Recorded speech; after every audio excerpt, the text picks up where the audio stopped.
Hi guys, welcome back to my channel. I hope everyone is being safe and well. So today I'm going to be doing a video that I've seen quite a few people do and I've seen it all around booktube. I'm going to be doing the Nope Trope book tag. I think this is a really fun idea. I have love for so many different types of book tropes.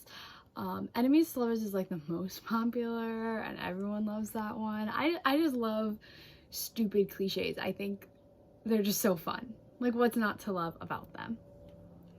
So, there are 6 prompts. So, without further ado, let's get into it. Actually, before we get into it, if you are new to my channel, make sure to subscribe so you don't miss any more of my videos, and hit that little bell on the side if you want to be notified when I post, which is every weekend, usually. Sometimes I forget, because I'm dumb.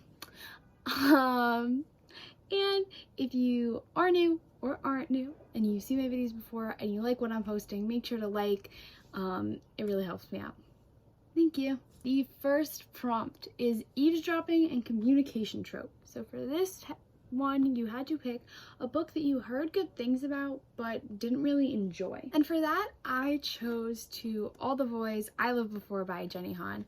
Obviously, everyone enjoyed the movie. Well, not everyone enjoyed the movie. Everyone hyped up the movie, and the recent one just came out, and I had bought the whole series, and I read the first one, and I wouldn't say I didn't enjoy it, I just didn't really care about it. And I have the other 2 books, so I'll probably end up reading them. But I didn't really feel any particular way about it, and I feel like a lot of people, I think most of the hype that I associated with this book, I also associated with the movie, and I realize the movies have plenty of issues on their own. But yeah, I just didn't really care about it. There's not really much to talk about. So the next prompt is Love Triangle, a series where you cannot choose your favorite. So I actually don't have a physical copy of this series, and I realized that fully when making this video, and now I have to go find a nice edition of it. The Percy Jackson series, when I first started reading them, I heard them on ebook, which is why I don't have a physical copy. Either of the series, I would definitely, out of the 2 Percy Jackson series, Heroes of Olympus is definitely my favorite, but I can't pick a favorite out of those. I don't know. The books hold so much, meaning, is kind of sounds stupid, but, memory for me, and, they hold such a sense of nostalgia that I associate something so strongly with every book, and, I just can't pick a favorite. Or when I think I did, I'm okay. You know, I don't know, you could pick one, be oh my gosh, House of Hades was my favorite, but then I'll think about oh, but instead of Neptune that happened. So I can't choose. I can't. The next is the I'm not like other girls trope, which is so funny to me. Debbie Ryan, who? I'm not like other girls. I just think it's so funny, and I say it all the time. I'm not like other girls. But the book you have to pick is a pretty cover, but it is boring on the inside. So what I picked for that, what I thought fit best, was Turtles All the Way Down. I think it's such a pretty cover, and I also kind of chose this one particularly for me because I have a signed copy of it. I found it at my bookstore. They just had it lying around. They're buy it. I have the book. I have the whole book thing on wrong. That's how it's upside down and backwards. My book sleeve is on wrong. Let's fix her. Let me fix her really quick. I mean, it doesn't really matter. I haven't opened. That just shows you how often I've opened this book since I got it years ago. It is a signed copy, so I do feel kind of it's the reason I will never give this book away. Wait, where's the signature? Oh, I thought it wasn't signed anymore. Literally anyone could have done that. I could have done that. That doesn't even, I see the J. That doesn't look like a G. That's supposed to be John. What? John? Someone call John and get him on the phone. But anyway, I don't really remember anything that happened in this book. I don't. I remember, I believe she had an anxiety disorder. Maybe? I have no clue. Let's see what the book sleeve says. There was a whole mystery in it. I don't remember this. The mystery of some future billionaire. Like, I don't remember.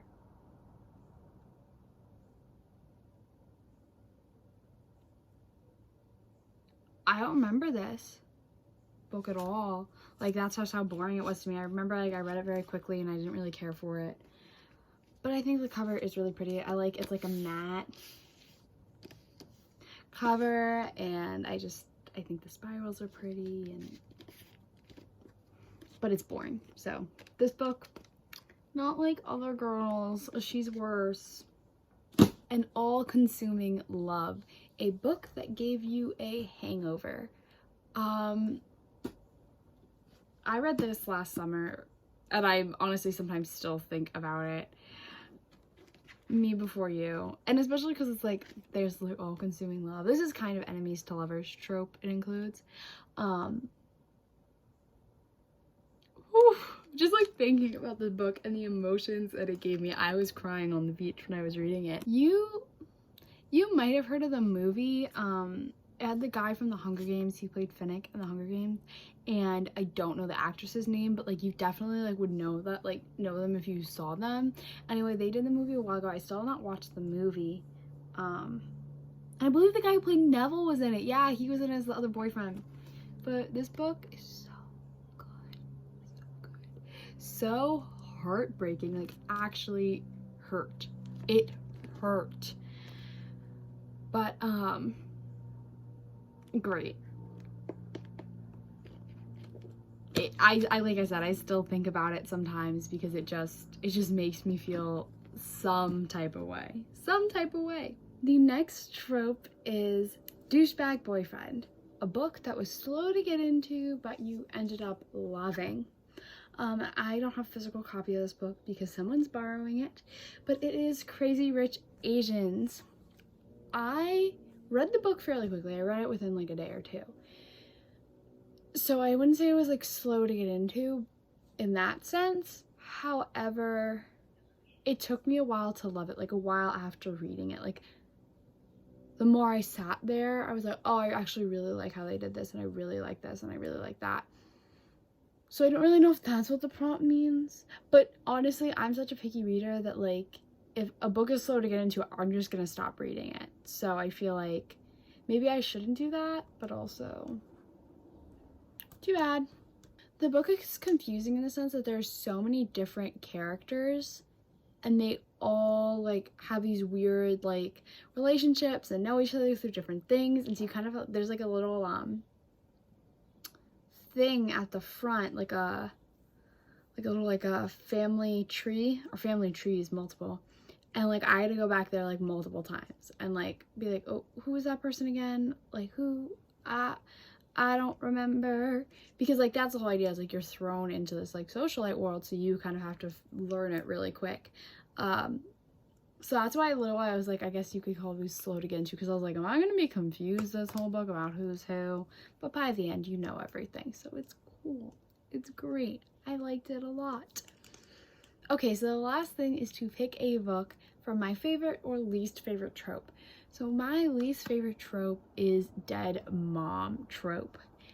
And I have to clarify, because a lot of books and a lot of great books with a lot of great protagonists have a dead parent or a dead mom.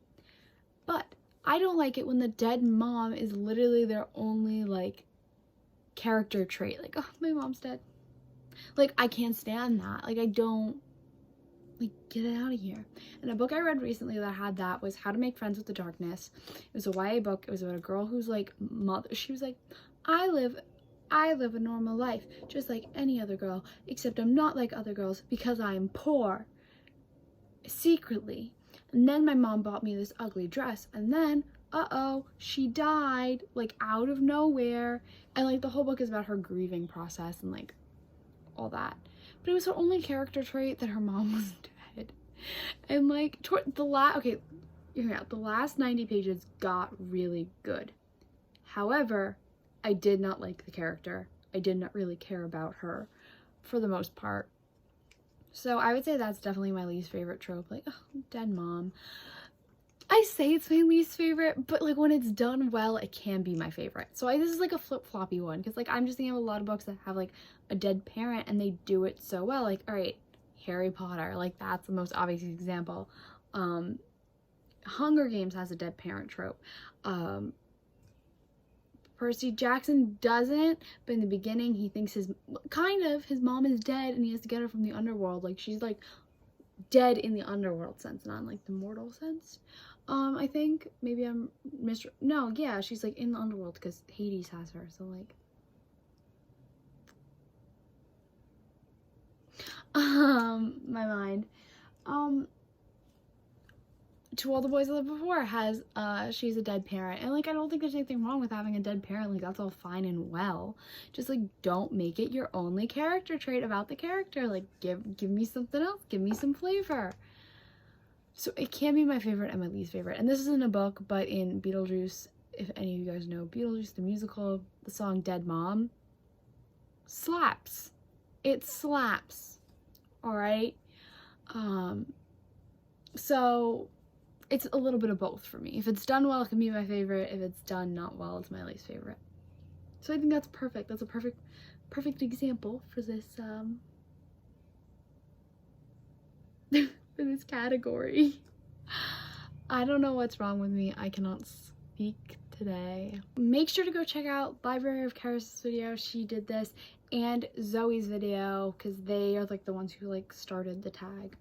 So yeah, go make sure to check out them because they're like the OGs for this one. I think you have to give them their credit. Thank you guys again so much for watching, and I can't wait to see you all next week. Bye.